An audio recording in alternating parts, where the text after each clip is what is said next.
بسم الله الرحمن الرحيم. وقال نسوة في المدينة امرأة العزيز تراود فتاها عن نفسه قد شغفها حبا إنا لنراها في ضلال مبين. سورہ یوسف آیت نمبر 30 سے آج کا سبق ہے. سورہ یوسف میں واقعہ یوسف کو بالترتیب بیان کیا جا رہا ہے. اب تک کے اس واقعہ کے 3 مراحل بیان ہوئے ہیں اور آج اس کا یہ چوتھا مرحلہ بیان کر رہے ہیں. پورے واقعہ میں آپ دیکھ رہے ہیں کہ پروردگار عالم جس کے ساتھ ہو جائے، اللہ کی مدد جس کو حاصل ہو جائے اور جو اللہ کا قرب حاصل کر لے، دنیا جہاں کی جو بھی اس کے لیے جو مکر کرتا ہے، جو فریب کرتا ہے، جو جالیں بچھاتا ہے، جو راستے روکتا ہے، وہ خود اپنے جالوں میں، اپنے مکروں میں، اپنے اس فریب میں خود ہی اس میں پھنس جاتا ہے. اور اللہ والا جو ہوتا ہے وہ ان تمام حالات سے صبر کے ساتھ، استقامت کے ساتھ وہ اپنے منزل تک جا پہنچتا ہے. اور اس پورے واقعے میں آپ نے دیکھا کہ عزتوں کا مالک جو ہے وہ صرف اللہ ہے. اللہ اگر کسی کو عزت دینا چاہے تو کوئی زمین کے نیچے کسی کو دبا دے، اللہ پھر بھی اس کو تخت پہ بٹھا سکتا ہے. اور جس کو اللہ پاک تخت پہ بیٹھانا چاہتے ہیں، جو لوگ یہ کوشش کریں کہ ہم تخت پہ بیٹھ جائیں اور دوسرا زمین کے اندر چلا جائے، تو وہ زمین کے اندر چلے جاتے اور زمین کے اندر والا جو ہے وہ اللہ پاک تخت پہ بٹھا دیتے. اور حالات سے، اس سے ہمیں یہ سبق مل رہا ہے کہ حالات سے اپنے ایمان میں، عقیدے میں، نظریے میں کبھی بھی متزلزل نہیں ہونا چاہیے حالات کی وجہ سے. اس لیے کہ حالات بدلتے رہتے ہیں اور حالات کو تو بدلایا جائے، نہ یہ کہ حالت کے ساتھ خود بدل جائے. بلکہ استقامت اور جوانمردی یہ ہے کہ آدمی اتنا ڈٹ کر مقابلہ کرے کہ حالات کا پلٹا بدل، نہ یہ کہ حالات کے ساتھ خود ہی بہہ جائے. جیسے کہ اس واقعہ میں معلوم ہوا کہ اتنے ڈٹ کر مقابلہ کیا گیا کہ حالات تبدیل ہو گئے. نہ یہ کہ حالات نے ان کو تبدیل کیا، بلکہ حالات جو ہے وہ تبدیل ہوتے ہوتے ہوتے یہاں تک کہ اتنا نازک مرحلہ آیا کہ گھر میں اس پر الزام لگتا ہے،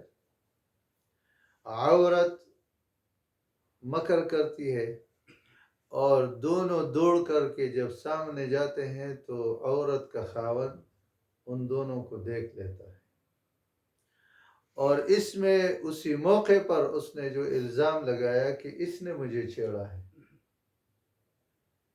لیکن ان حالات سے بھی اللہ تعالیٰ نے اپنے بندے کو نکالا، اور پھر وہاں پر جو حالات بدلے، ایک بچے نے گواہی دی، اور یا ایک حکیم نے، ایک قاضی نے گواہی دی، اور وہ ایسی گواہی تھی کہ وہ بظاہر تو لگ رہا تھا کہ فیصلے کا طریقہ بتا رہے ہیں، لیکن حقیقت میں یوسف کی صفائی تھی. اور وہ ایسا طریقہ کار اللہ تعالیٰ نے چاہے اس بچے کے زبان پہ ہو یا اس قاضی کے زبان پر ہو، ایسے جاری فرمایا کہ ہر آدمی اس کو سوچ کر یہ فیصلہ کر سکتا تھا. اس لیے کہ یہاں معاملہ پیغمبر کا تھا اور اس کی عصمت کا تھا. اگر کوئی ایک جانب پوری کی پوری حکومت ہے اور دوسری جانب ایک غلام کا مسئلہ ہے تو غلام ہے، لیکن انہیں تو غلام نظر آتا ہے، اللہ کے ہاں وہ کیا ہے، نبی ہے. تو اللہ تعالیٰ نے ایسے حکمت کے ساتھ ان کی صفائی جو ہے انہی میں سے اللہ تعالیٰ نے ان سے وہ کروائی ہے. اور پھر اس معاملے کو آگے بڑھا کر جب معاملہ یہاں ختم ہوا اور آمنا سامنا ہوا، بچے نے گواہی دی، قاضی نے فیصلہ دیا، اور اس نے کہا یوسف آرزن ھذا، آئندہ ان کے ساتھ جو ہے نا وہ نہ کرے، واستغفری لذنبک، اور اپنے گناہ کی معافی مانگو، انکی کنت من الخاطئین، تو نے یہ ساری خطا کی ہے، تیری غلطی ہے، تو معافی مانگ لی۔ معاملہ یہاں تو دب گیا، یہاں تک تو معاملہ ختم ہو گیا، لیکن بات پھیل گئی۔ اب ایسی باتیں جو ہے وہ تو بہت زیادہ پھیلتی ہے۔ آج سوشل میڈیا میں آپ نے دیکھا کہ کیا جو ہے نا وہ لوگ آگ بگولا ہوئے ہیں کہ مولانا فضل الرحمان نے یہ ہمارے بچوں کی بےزتی کی، حالانکہ ان کی باتیں جو انہوں نے نقل کی کہ تم اس طرح کی باتیں کیوں کرتے ہو یہ اسلامی ملک ہے، لیکن اس کے باوجود انہوں نے اس کو اٹھایا اور پورا ملک میں وہ فضا بنائی ہوئی ہے۔ تو جب غلط بات ایک صحیح آدمی کی طرف منسوب ہو جائے تو وہ بہت جلدی پھیل جاتی ہے۔ تو یہاں چونکہ معاملہ عزیز مصر کا بھی تھا، زلیخا کا بھی تھا اور یوسف کا بھی تھا، تو چونکہ یہ گھرانہ بھی دنیا کے اعتبار سے بہت معزز تھا اور وہ گھرانہ بھی اللہ کے نزدیک بہت ہی معزز تھا، تو دنیا والوں نے اس معاملے کو یکدم اٹھایا اور پورے مصر میں اس کا ایک شور ہو گیا کہ تمہیں پتہ ہے اس طرح کا معاملہ ہو گیا ہے، وہ جو غلام تھا عزیز مصر کا، اس کے جو بیوی کے ساتھ بدتمیزی کر دی ہے، اور یہ ہو گیا وہ ہو گیا۔ تو وہ جو افسران کی بیویاں تھیں، وہ جو وزراء کی بیویاں تھیں، وہ جو ذمہ داروں کی بیویاں تھیں بڑی، تو انہوں نے مصروں نے مل کر کے ایک وہ کانفرنس کر دی اور کہا کہ یہ معاملہ جو ہے اس طرح نہیں ہونا چاہیے، یہ تو بڑے گھرانے کی بے عزتی ہے۔ یہ کیسے ہوا کہ زلیخا ایک عزیز مصر کی بیوی ہے اور ایک غلام پہ فریفتہ ہو گئی ہے؟ معلوم ہوتا ہے کہ وہ تو بڑی گمراہ ہے۔ جب معاملہ پھیل گیا اور اس کو پتہ چلا کہ میری بدنامی تو پورے ملک میں ہو گئی ہے کہ ایک غلام کے اوپر عاشق ہو گئی ہے اور اس نے غلام سے ایسے مطالبہ کر دیا ہے، تو پھر اس نے آگے پھر مکر اپنا دوبارہ عورتوں کے ساتھ شروع کر دی، اور پھر وہ مکر یہ تھا کہ انہوں نے پھر سب کو دعوت دی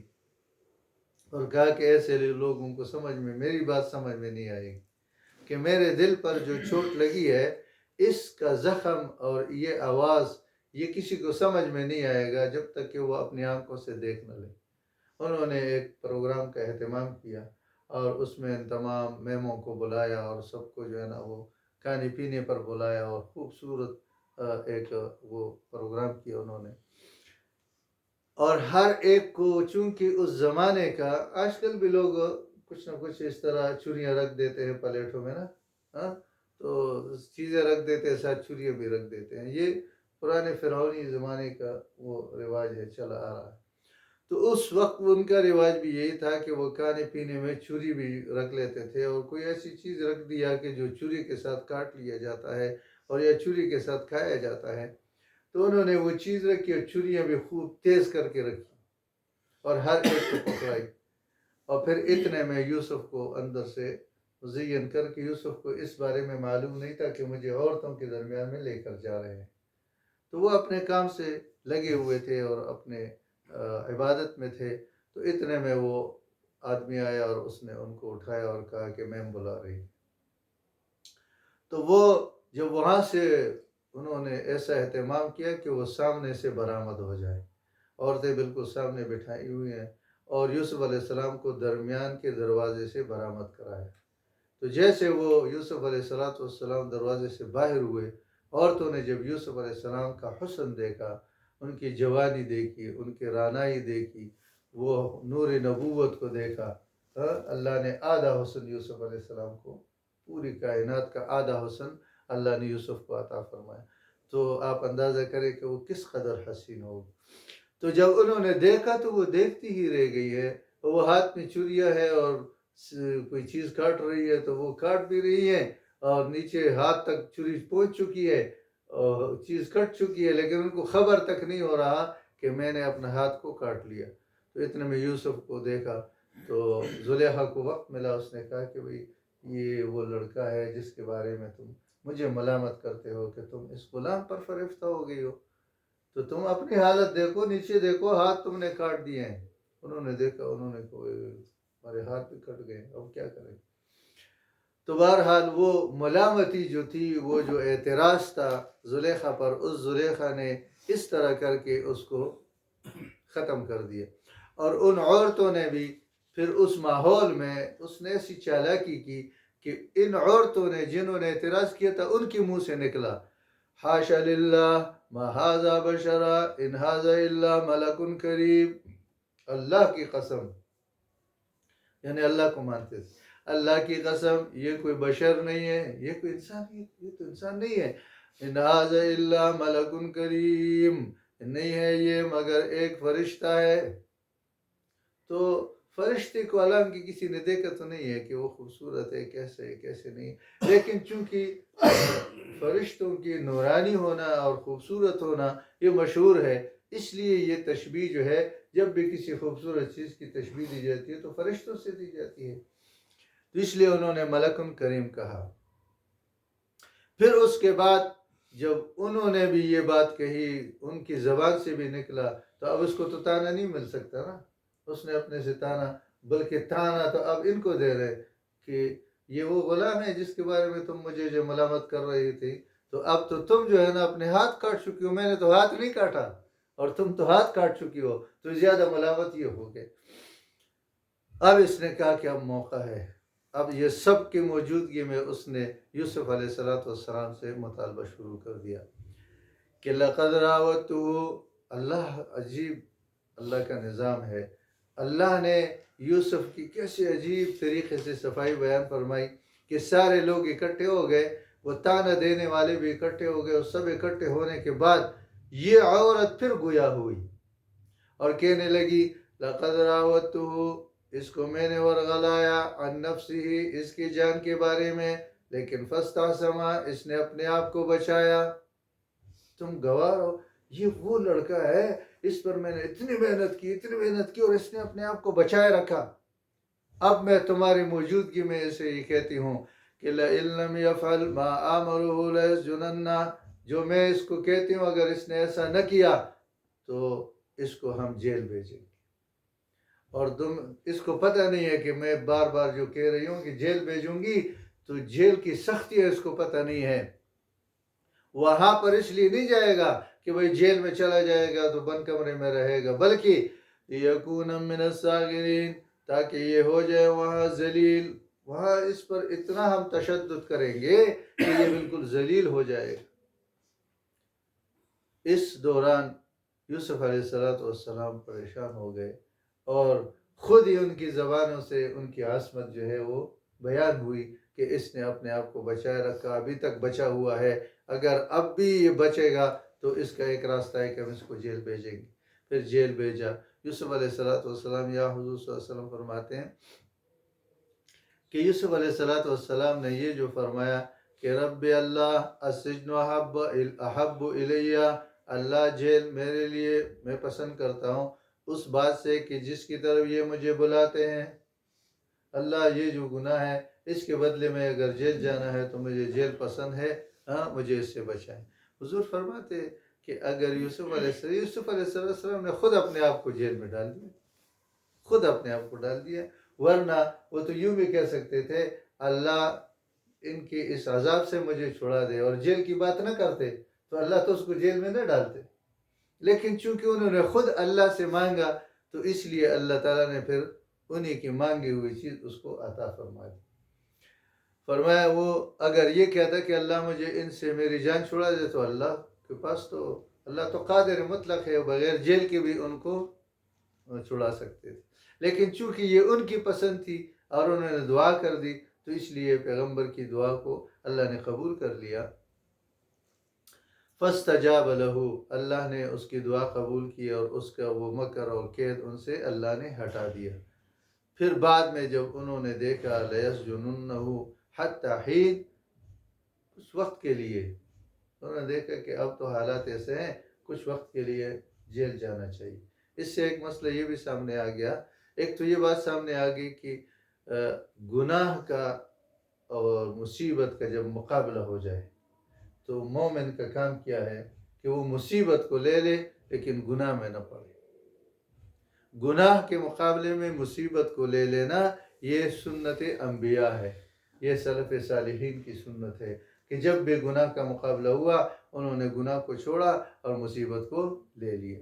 تو جس طرح یہاں مصیبت ہے اور دوسری طرف گناہ ہے تو گناہ کو چھوڑا اور مصیبت کو لے لی.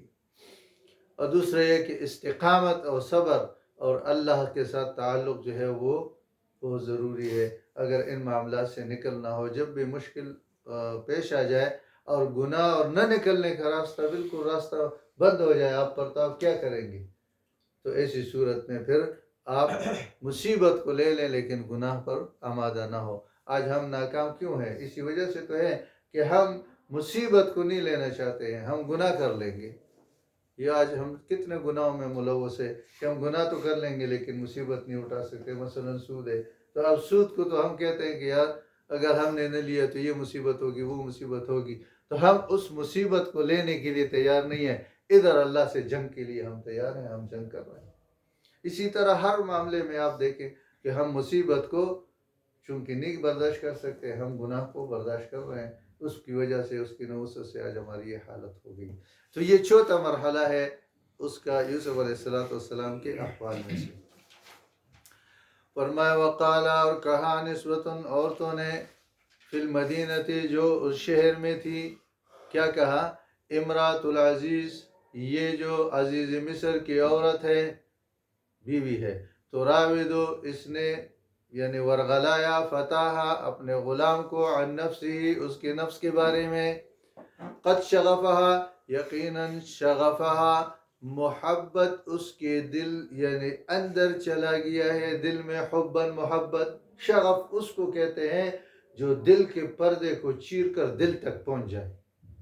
یہ حقیقی محبت اور یہ محبت کا اعلیٰ درجہ ہے کہ جو پردوں سے نکل کر اندر دل تک پہنچ جائے. تو یہ اس کو شغف کہتے ہیں کہ پردوں سے اندر جا کر دل تک پہنچ چکا تھا، حباً محبت. انا لنراہا، یقیناً ہم دیکھ رہے ہیں اس عورت کو، زلیخا کو، فی ضلال مبین، گمراہی کلی میں، کلی گمراہی میں مبتلا ہو گئی ہے. یہ کیسی عورت ہے؟ افیسر کی بیوی اور غلام پہ فریفتہ ہو گئی. لیکن فلما سمعت، جب سنا اس نے، بمکرہن، ان کی باتیں، مکر، یہاں مکرہن، انہوں نے مکر تو نہیں کیا، یعنی پس پش باتیں کی، اور قرآن کہتے ہیں انہوں نے مکر کیا. تو مکر تو نہیں تھا، یہ تو پس پش باتیں تھی اور آپس میں چمے گوئیاں جو شروع سرگوشیاں تھی. تو چونکہ یہ پس پش تھی اور غیبت ہے، اور غیبت بھی کیا ہوتا ہے؟ حسد پر اور گناہ ہے، تو اس لیے یہ بھی مکر میں شامل ہے. ارسلت الیہن، بھیج دیا، الیہن، ان افیسر کے عورتوں کے پاس، خط بھیج دیا، پیغام بھیج دیا کہ میری دعوت ہے کل. وَأَعْتَدَتْ، اور تیار کر دیا، لہن، ان میموں کے لیے، متکان، تکیہ کی جگہ، یعنی تکیہ لگانے کی جگہ، یعنی بیٹھک سجا دیا انہوں نے. وَآتَتْ، اور دے دیا، کل واحد منہن، ہر ایک کو ان میں سے، سکیناً، چھری. وقالت اخرج، اور کہنے لگی، اخرج، اخرج، یوسف علیہ السلام کو کے بارے میں کہ اس کو نکالو، نکالو اس کو، علیہن، ان عورتوں پر، یعنی ان کو سامنے لاؤ. فلما رأینہ، جب یوسف علیہ السلام سامنے آئے اور انہوں نے ان کو دیکھا، اکبرنہ، بہت بڑا سمجھا، تعجب کرنے لگی. کسی چیز کو بڑا سمجھنے کا معنی یعنی ان کو یہ بات بہت بڑی لگی، عجیب لگی. وقطعنا ایدیہن، کاٹ ڈالے انہوں نے اپنے ہاتھوں کو. وقلنا، اور کہنے لگی، حاشا للہ، قسم ہے اللہ کا، ما ھذا بشر، یہ بشر نہیں ہے، ان ھذا، نہیں ہے یہ، الا ملک کریم، مگر یہ فرشتہ ہے عزت دار، عزت والا فرشتہ ہے. یہ تو انسان نہیں ہو سکتا کیونکہ آج تک تو ہم نے ایسا انسان دیکھا نہیں. قالت، کہنے لگی زلیخا، فذالکن الذی، یہ وہ لڑکا ہے، لمتننی فی، جس کے بارے میں تم مجھے ملامت کرتے رہتی ہو، مجھے جس بارے میں تم نے ملامت کیا ہے یہ وہ لڑکا ہے. وَلَقَدْ رَاوَدتُّهُ، میں نے اس کو ورغلایا، عن نفسی، اس کے نفس کے بارے میں، فاستعصم، اس نے اپنے آپ کو بچائے رکھا. وَلَئِن لَمْ يَفْعَلْ، اگر اس نے، اب میں حکم دیتی ہوں، اگر اس نے نہ کیا، ما آمرہ، وہ کام جو میں اس کو حکم دیتی ہوں، لَيُسْجَنَنَّ تو لا ضرور بھی ضرور میں اس کو جیل میں ڈالوں گی، وَلَيَكُونَ مِنَ الصَّاغِرِينَ اور یہ ہو جائے گا من الصاغرین ذلیلوں میں سے، یعنی ہم اس کو وہاں ذلیل کریں گے، ہم اس کو وہاں پٹائی کریں گے، اور یہ ایسا نہیں ہے کہ مزے کرے گا، یہ وہاں اس کو پتہ چل جائے گا۔ اور ایسا ہی ہوا، پھر وہاں پر تشدد کیا۔ قال اب یوسف علیہ السلام تنہا کھڑے ہیں اور کوئی راستہ نہیں ہے نکلنے کا، تو ساری عورتوں نے زلیخا کی سفارش کر دی کہ یار اتنی بڑی گھرانے کی عورت ہے اور اس کی عزت کا مسئلہ ہے اور پورے ملک کا مسئلہ ہے، اور یہ تم سے مطالبہ کرتی ہے، تم اس کا مطالبہ پورا کیوں نہیں کرتے ہو؟ کر لو، کوئی مسئلہ نہیں ہے۔ ہاں تو انہوں نے اپنے لیے بھی مکر شروع کر دیے کہ ہمارا بھی کسی طرح تعلق ہو جائے یوسف کے ساتھ کہ ہم ان کو اپنی طرف مائل کریں، اور انہوں نے مکر شروع کیے اور اپنے طرف مائل کرنے کی کوششیں بھی شروع کر دی۔ اب جب وہ بھی ان کو اپنی طرف دعوت دینے لگی اور اس کی سفارشات بھی کرنے لگی اور اس کو کہا کہ واقعی آپ جو ہے حق پر ہیں کہ آپ نے اس سے مطالبہ کیا، تو اب پریشان۔ قال فرمایا یوسف علیہ السلام نے، رب اللہ السجن یہ جیل احب الیہ مجھے پسند ہے، مما اس سے یدوننی الیہ جس کی طرف یہ لوگ مجھے بلاتے ہیں، وَإِلَّا تَصْرِفْ عَنِّي میرے تو بس میں نہیں ہے اللہ، اب اس ماحول سے نکلنا، اب ادھر جانا یہ بھی تو میرے بس میں نہیں ہے اللہ، اگر تو نے مجھ سے یہ گندگی اور ان کے یہ خیالات اور ان کے یہ مکر اگر تو نے نہ پھیرا، مگر یہ کہ تصرف عنی پھیر دے ہم سے، کیدہن ان کے مکر کو، اسبو الیہن جس کی طرف یہ مجھے لے کے جا رہے ہیں، اللہ اس میں پڑھنے سے پہلے اللہ ان کے مکر کو ختم کر دو، وَأَكُن مِّنَ الْجَاهِلِينَ ورنہ ہو جاؤں گا میں جاہلوں میں سے، فَاسْتَجَابَ لَهُ پس قبول کی اللہ نے دعا یوسف کی، ربہ اس کے رب نے، فَصَرَفَ عَنْهُ كَيْدَهُنَّ اللہ نے ہٹا دیا ان کے مکر کو ان سے، انہو یقیناً اللہ هو السمیع العلیم وہ سننے اور جاننے والا ہے۔ اللہ